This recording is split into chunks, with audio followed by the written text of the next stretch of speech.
Tara guys, samahan nyo ako sa star-studded Catventures ride ko going to Batangas. As you can see, I'm with Clea Pineda of course and Kuya Gabby Concepcion. So guys, let's go! Let's go! Let's go! Let's go! Let's go! Let's go! Let's go!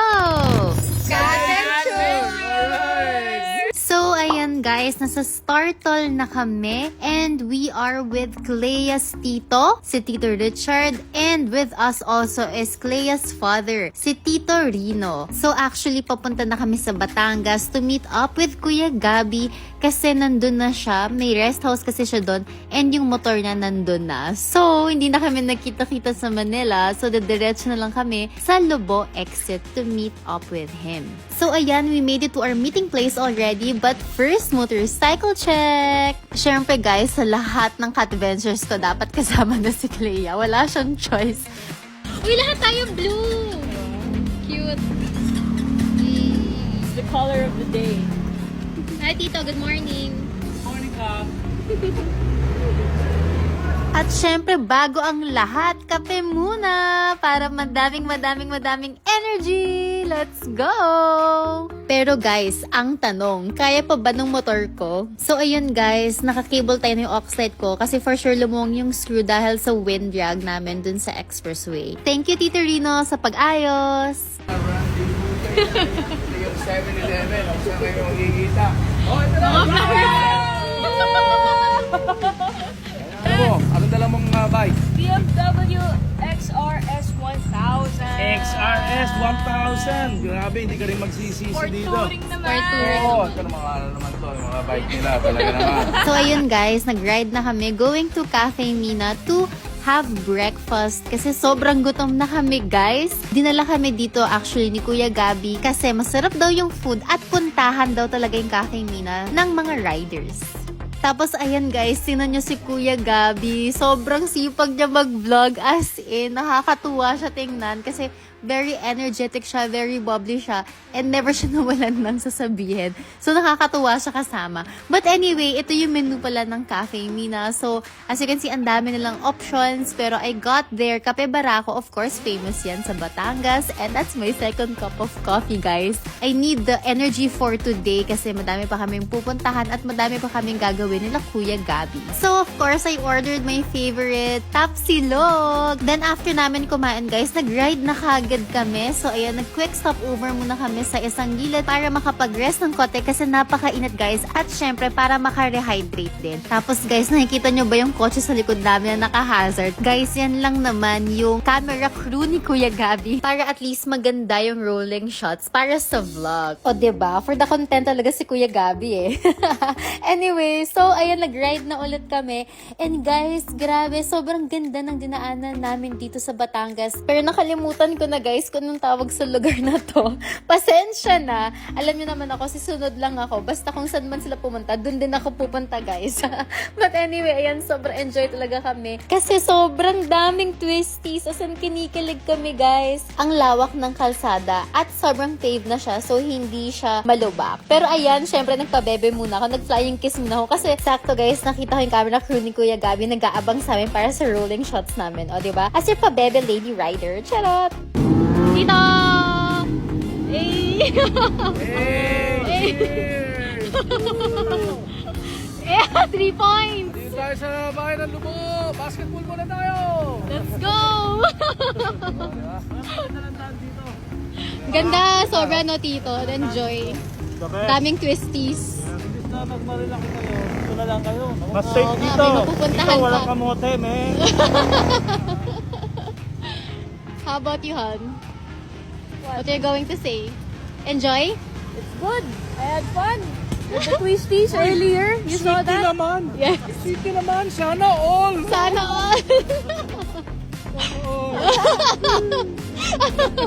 May hugot po ah. Yan! Bike ko na lang namin!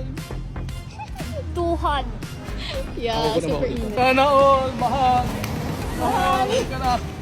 Tayo sa ano ha? Tayo ha? Ito pa yung baby nyo ngayon. Baby ko! Inaalagaan, at least hindi po masakit sa ulo. Huwag kong masisisi masira sa akin, basta sasakyan lang kita, tapos punta tayo, mag-adventure tayo kay Cat Venture. Yan ang experience natin sa Gab Experience. Oy! Yes! Talagang pinagsama ko. Give me Nice five. one! Ito na adventure! It's our experience. So ayan guys, nakarating na kami sa second stopover namin. Pero sorry, nakalimutan ko na naman kung anong pangalan nitong restaurant na to. Pero guys, restaurant siya. Hindi, hotel pala siya na may restaurant. So dito kami guys, dala ni Kuya Gabi para makarest ng konti and makapag-merienda na rin. And dito rin namin kikitain yung daughter niya na si Ate Casey Concepcion.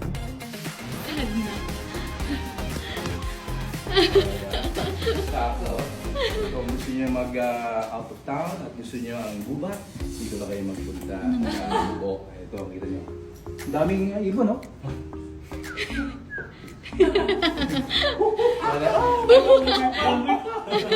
Nature lover pala. Ayos. Ito.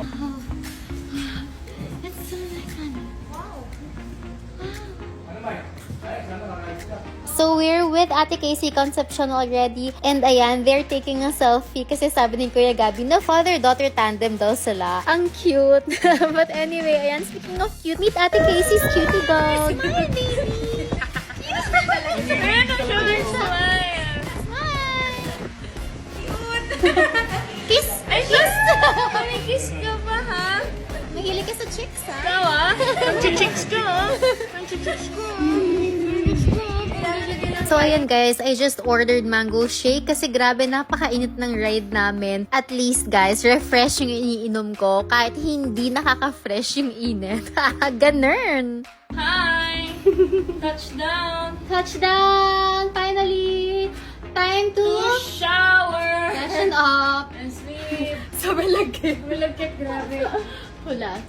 So, we made it to Kuya Gabi's rest house already and dito niya kami pinastay sa room ni Ate Casey. So guys, napakaganda. Tapos sa labas pa ng room namin, may view nung beach. So very peaceful and very relaxing. Grabe, ang ganda.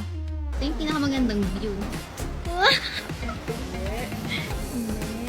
So ayan guys, nakapag-freshen up na kami and papunta na kami sa dining area nila kasi sobrang gutom na kami ni Clea. Kasi dun sa second stopover namin, nag-order lang kami ng shake, hindi kami nakapag-order ng merienda kasi busog pa kami from our breakfast. Pero guys, tingnan nyo, sobrang ganda talaga ng rest house ni Kuya Gabi. Literal na beachfront. So anytime na feel lang nila mag-swimming ng family niya, ayan, bababa lang sila dyan guys. So ayan na, nasa dining na kami and sila ate nakapaghanda na ng food. So may fish and nagluto rin sila ng tada, tinola and ano pa ang meron? Ay, nag-grill pa sila ng isda. So ang dami naming ulam guys. And ito yung view habang kumakain kami. So, ayan. It's really good to be away from the city. So, thank you so much, Kuya Gabi, for having us. Ampunin mo na kami, charot.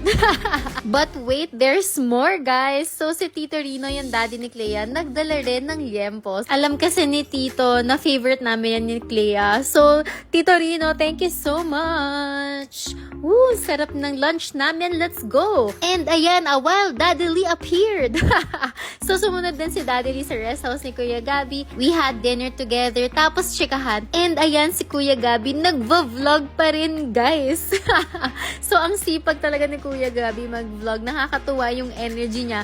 And nakakatuwa siya kasama kasi parang pakiramdam namin na ang tagal na namin siya nakilala. So, sobrang nag-enjoy talaga kami sa company ni Kuya Gabi. And nag-enjoy rin kami sa ride namin and sa bonding namin with our fathers. Ayan, father-daughter tandem din kami nila Clea since dumating na si Daddy Lee. So, ayan guys, the next day, nag-swimming sila ng daddy ni Clea. So, again, thank you so much, Kuya Gabi, for inviting us here. Kat, nag-enjoy ako sobra. Dito ngayon kami sa Lubo, Batangas. Pauwi na. Enjoy kami sobra.